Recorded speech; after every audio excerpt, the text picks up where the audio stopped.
Les 15 et 16 septembre 2020 se sont déroulés à la mairie de Savet une série d'ateliers de formation destinés aux professionnels des médias sur le thème « Zéro journaliste en prison ». Elle a été organisée par l'ONG Paix et Liberté en partenariat avec l'UPMB et avec l'appui financier de l'ambassade des États-Unis et de l'Union européenne. Afin de ne pas tomber sous le coup de la loi, cette formation qui consiste à équiper, échanger et faire connaître aux journalistes les nouvelles perspectives de diffusion et de traitement de l'information en rapport avec le code du numérique et la déontologie de la presse béninoise va permettre à ceux-ci de comprendre la quintessence de certaines problématiques judiciaires dans le cadre de l'exercice de la profession du journaliste à l'ère du numérique. À l'ouverture des séances, ce fut au président de l'ONG Paix et Liberté, Hugues Hector Zogo, de saluer par ses mots d'ordre la présence des organes participants, membres du CONAWEB, qui ont effectué le déplacement tout en présentant les activités qui ont meublé cette assise de 48 heures et les a invités à un échange gagnant-gagnant. Comment exercer facilement sa profession de journaliste sans se retrouver derrière les barreaux? Donc voilà le but de notre rencontre. Et donc après ces ateliers, on doit pouvoir normalement adresser une requête à l'endroit de l'Assemblée nationale de notre pays pour que les députés puissent comprendre qu'il y a plusieurs organisations qui portent le même message. Et qui sait, ça pourra retenir peut-être leur attention et les semaines ou les mois à suivre, on pourra bénéficier d'un toilettage de ce code-là qui constitue un vrai handicap pour l'épanouissement du journaliste par rapport au traitement de l'information. Je voudrais remercier aussi le président du CONAWEB particulièrement qui s'est investi pour que nous puissions avoir cet effectif que vous faites et à travers lui remercier tous les membres du bureau ici présents.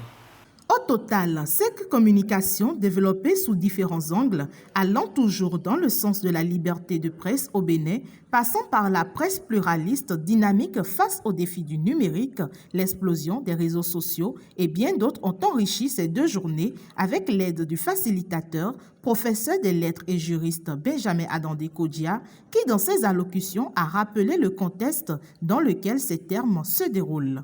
Un événement majeur attend notre pays l'année prochaine, à savoir les élections présidentielles. Ce sont donc des périodes très sensibles pour les pays, les populations. Et on sait par expérience que les médias jouent un rôle extrêmement important.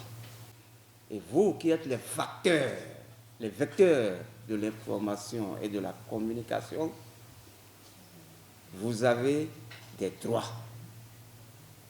Des droits. Et on peut se demander tout de suite, bon, qu'est-ce qu'une presse libre et autonome?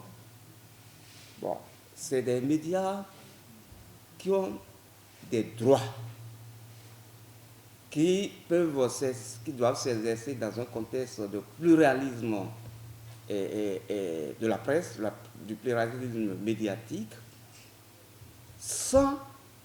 et assurer la diffusion de la construction donc, de leur message sans s'être inquiété, sans se retrouver au barreau. D'où l'appel à zéro journaliste en prison. Il est à noter également que chaque communication a précédé une interaction qui a donné le champ libre aux participants présents d'exprimer leurs différentes inquiétudes et préoccupations afin de permettre aux facilitateurs d'y apporter des éclaircissements plus adéquats. Mieux, les organisateurs de l'initiative n'ont pas été du reste sur la question de la spécialisation des journalistes. Cette formation a également permis aux législateurs d'actionner pour le toilettage de ce code du numérique qui est comme la roche sous la gorge avec une plaidoirie qui lui sera adressée. Certains des participants expriment leur satisfaction et y donnent leurs avis. Pour du professionnalisme, il faut travailler à respecter la déontologie qui régit la profession. Et je voudrais inviter les uns et les autres à s'approprier le document qui a été mis à notre disposition de façon à travailler dans le respect de la loi qui régit le domaine dans lequel nous intervenons. Les échanges ont été axés sur la thématique liberté de presse. On a notamment parlé du code du numérique qui connaît les dispositions qui restreignent d'une manière ou d'une autre la liberté de presse ici au Bénin. Donc les échanges ont été très fructueux et nous espérons, nous professionnels des médias, essayer de mettre en application les dispositions prises par ce code du numérique afin de ne pas nous retrouver derrière les barreaux. Je pense que cet atelier aussi a apporté beaucoup pour le conseil des promoteurs de Web TV, surtout pour nos organes, parce que désormais nous savons qu'au sein de nos organes, des journalistes sont outillés pour que 0 journaliste en prison, en tout cas ça commence à partir du CONAWeb, on n'en connaîtra pas. C'est notre objectif et je pense que l'ONG Paix, Liberté a pensé à juste titre en nous associant à cet atelier et je pense que c'est CONAWeb qui en sort gagnant. L'initiative a pris fin avec à la clé des attestations remises aux différents participants. Avec